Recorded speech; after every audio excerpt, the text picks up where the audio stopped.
gwali omanyi nti abasajja nga banyakayirima basobola okuzza emirambo gyabwe mitulumbi gyabwe nga bafu bwe batyo bakazini.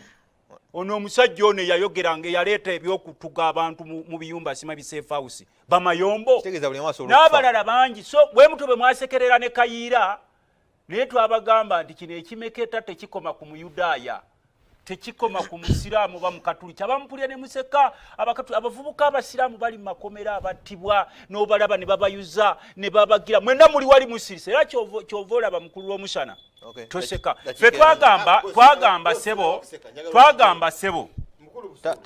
toseka ng'abamu bagamba w'omusana anti yagamba opposition yaffe nti tasekera mbyakufoyo omanyi.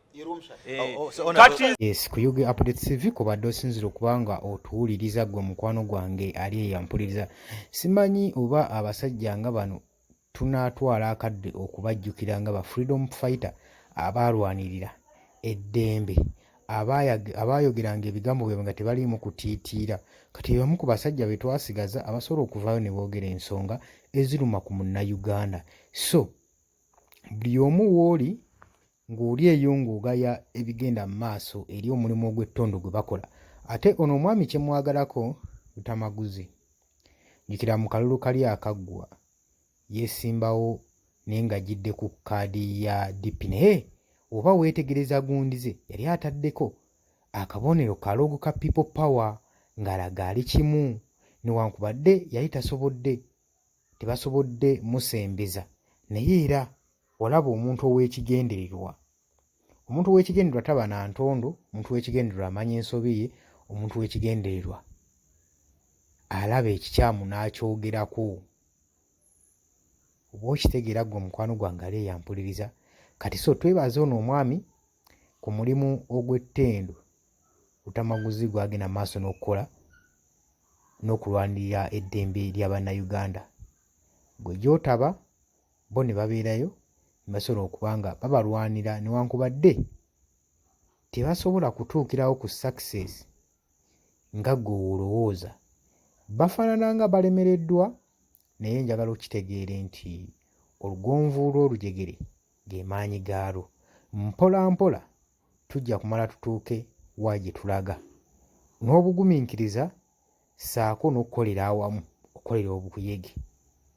Obugumiikiriza kintu kikulu nnyo mu byonna by'oba okola, kubanga era okimanyi bulungi nti obugumiikiriza bwalumisa emmese ku ddiba ya kkapa. Kati naawe olina okuba nga oli mugumiikiriza, tomanya luliba olwo entebe tujja gituulamu okusobola okukakasa bonna. By the way, mpulira nnyo bangi aboogera ebigambo mbu ogundi Robert Kyagulanyi tasobola kufuga ebirowoozo ebituka. Mbabuulire, omuntu wagamba nti naagenda fuga nsi tekitegeeza nti naagenda gyetikka ku mutwe. Nze nina ekintu kye nagamba ne nkugamba nti nno pulezidenti wa America ne bw'aba avudde ku bukulembeze ne bateekako embwa, eggwanga lisigala ligenda mu maaso. Sisitiimu yeefuga eggwanga. Kyagulanyi tayagala ntebe ya bukulembeze, ekyo mwamufuna bubi. Tali mu kuyaayaanira ntebe ya bukulembeze. Wabula Kyagulanyi ye ali mu kulwanirira kuteekawo nkyukakyuka naddala mu sisitiimu y'eggwanga Uganda. Kubanga sisitiimu yeefuga eggwanga, n'owookyusa otya obukulembeze n'okyusa entebe nga tokyusizza sisitiimu, oba tolina ky'okyusizza. Oba okitegeera? Kati njagala onfune era njagala mumutegere bulungi. Pia banje eyandizeeyo mu kuyimba andisobodde obuyimbi, obukulembeze tajja busobola. Obukulembeze tajja busobola, agenda kuba abusima nsuuluulu nga basima ttooyi.